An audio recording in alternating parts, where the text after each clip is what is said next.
Okay, so tonight we're going to make oven fried chicken and buttermilk biscuits. And the chicken is super easy. All you need to do is take a large pan, large enough for your chicken. It just needs to have a rim around the edge because you're going to put a 1/4 cup of butter, stick of butter, in the pan and then stick it in the oven at 425 degrees and let it melt.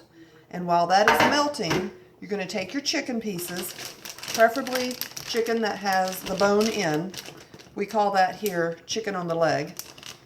And you're going to put them in a Ziploc bag, and you're going to add to that a cup of Bisquick or pancake mix and whatever seasonings you like, salt and pepper, paprika, whatever you like. And if you don't have Bisquick or a generic pancake mix, just take a cup of flour, a teaspoon of baking soda, about a teaspoon of sugar, and then add your salt and your seasonings, and then just shake it up and get the pieces covered with this batter that is in your bag. And then you're just going to lay those into the hot butter and stick the pan back into the oven, 425 degrees, about 20 minutes, turn them 20 more minutes, and then you'll have really delicious tasting oven fried chicken. So now I'm going to put this in the oven and we're going to start on our buttermilk biscuits.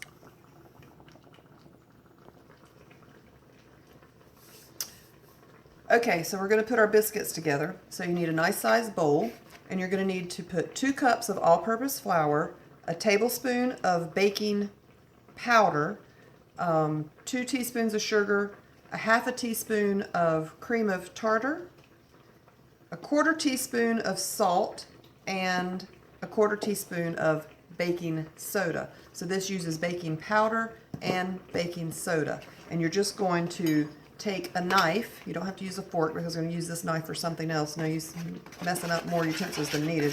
And just stir all that together. So you have your all-purpose flour, 2 cups, a tablespoon of baking powder, 2 teaspoons of sugar, 1/2 teaspoon of cream of tartar, a 1/4 teaspoon of salt, and a 1/4 teaspoon of baking soda. So you have baking powder and baking soda. And you just want to make sure there's no lumps and that everything is mixed together well. Okay? All right, now to that, in just a minute we're going to use buttermilk, but I don't have buttermilk, and it's fine if you don't have buttermilk. What you want to do though, for every cup of buttermilk, you want to add a tablespoon of vinegar or lemon juice, and that will curdle your milk and make it buttermilk.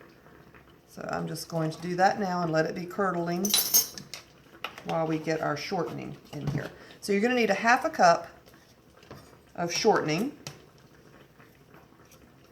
So we have our shortening here, and I'm going to use my 1/2 cup measuring here, and you have to kind of just push it down into the measuring cup so that there's no air pockets. Otherwise, you won't have enough fat for your biscuits.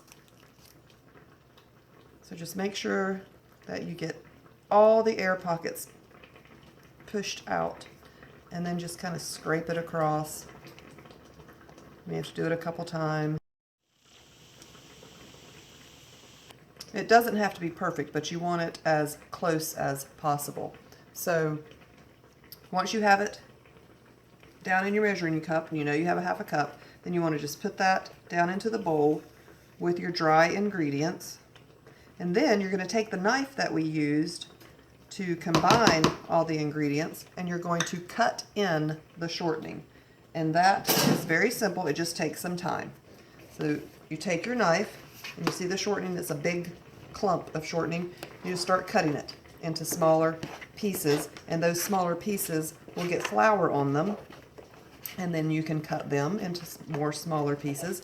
And you just want to keep doing that. You can just kind of cut them up against the side of the bowl and just keep doing it and keep doing it until you have a lot of small little crumbles of shortening and your flour mixture.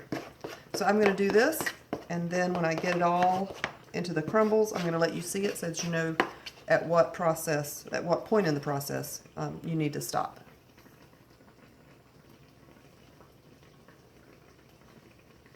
Okay, so I've finished making my flour mixture and my shortening into crumbles. And I'm not sure how well you can see because it's white on white, but I'm going to pick up a few. So they're about the size of peas, green peas, and that's fine. That's small enough. And they make a tool that you can purchase to help make this an easier job. It has like 5 different blades on it, and you can mash it a little bit faster. The only problem I have with that tool is when I'm using my knife at the beginning of the process, when it's big clumps, I can scrape it off of the knife blade very easily, and I can't do that with the tool that they sell. But I promise you, if you can just get past this point, if you've never made biscuits before, this is the most important part, and it does take some time, but once you're to that point, it goes really quick, and they are so delicious. It will be well worth it. So now we're going to take our bowl, and we're going to make a well in the center. So just scoot everything around the side so that you have a little well in the center. And we're going to pour our buttermilk, or in this case, my 2% milk with a tablespoon of white vinegar. We're going to pour that in the middle, and it should be slightly chunky like buttermilk. And then we're just going to mix it all together.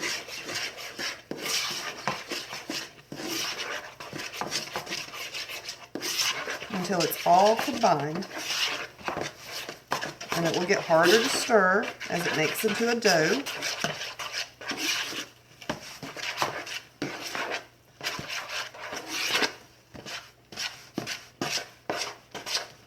And once you get to the point where you can't really stir it anymore, it's combining into one ball, that's when you're ready to take it out of the bowl and put flour on your surface and start rolling it out. Okay, so you want to take some flour and you want to cover, let me see if I can get you a better picture here, cover your surface with flour, just like that, and then we're going to turn the dough out onto the flour, and we're just going to knead the dough into a nice smooth consistency. So the first thing you want to do, take off all of your rings because your hands are going to get super dirty. So I'm going to put a little bit of flour on my hands, just kind of rub them together. And then I'm going to scrape the dough out of my bowl and onto the floured surface. Okay, and then I'm just going to turn it over once, make sure I have flour on both sides, and start to press down on it in what they call kneading. And you don't want to over knead your buttermilk biscuits. This isn't a yeast dough.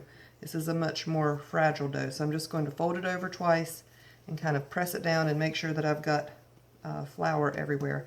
And then I'm going to change the camera angle so that you can see how this works.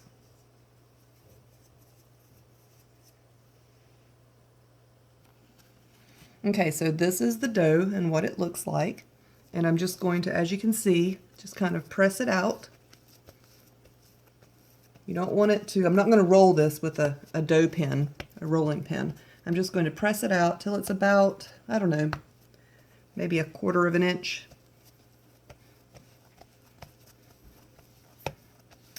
Over the years, I have found that it's just as easy to do this than to get another utensil dirty with a rolling pin.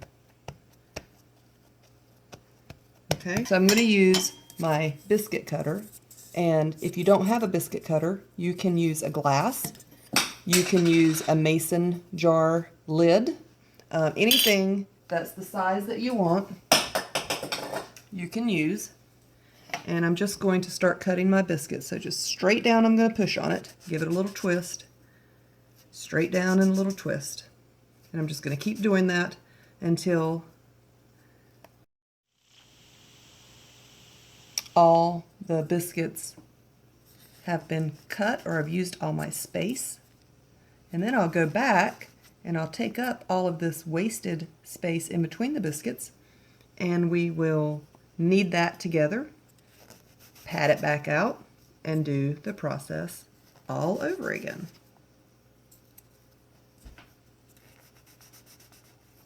Okay, so this dough that wasn't used, I will pull together Put some flour here in the middle so that I'm not sticking to the surface. Just kind of incorporate it. Don't want to work it too much. Like I said, it will make the biscuits hard. And then just press down.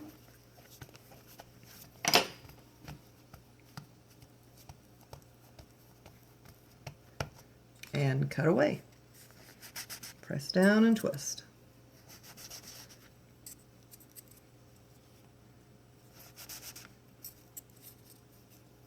Then we'll do it again. And you just keep doing that until you have all of your biscuits cut out and all of your dough is used up. And your last biscuit may be shaped a little funny. You can make one giant biscuit if you want. You can make a couple small biscuits. I just kind of, you can have one little tiny baby biscuit.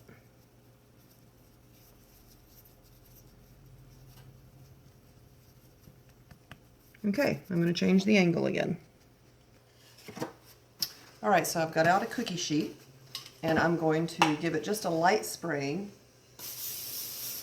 not a lot, and I'm going to start putting my biscuits, and you want them to touch.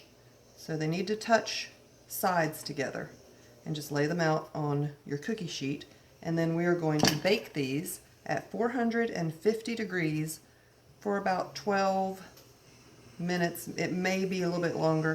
It really depends on your oven, but they're going to rise up and get a nice golden brown on the top, and that's how you know that they are ready to take out of the oven. I'll put my little baby biscuit there.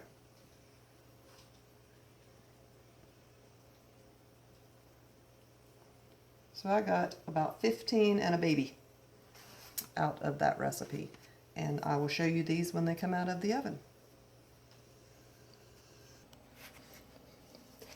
Okay, so while our biscuits are in the oven, I wanted to show you how to clean up this nasty mess that we just made on your countertops. So the first thing you want to do is grab some dry paper towels, and you want to get up as much of the dry ingredient that you can by just rubbing over it.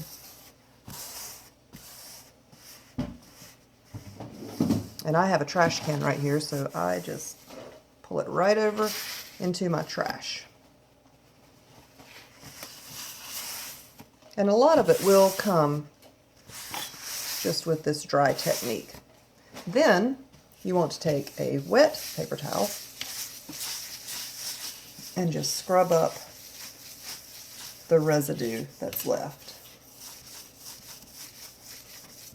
So it's not really as bad as it looks, but if you try to put something wet on it to begin with, it will take you 3 times longer to get your countertop clean.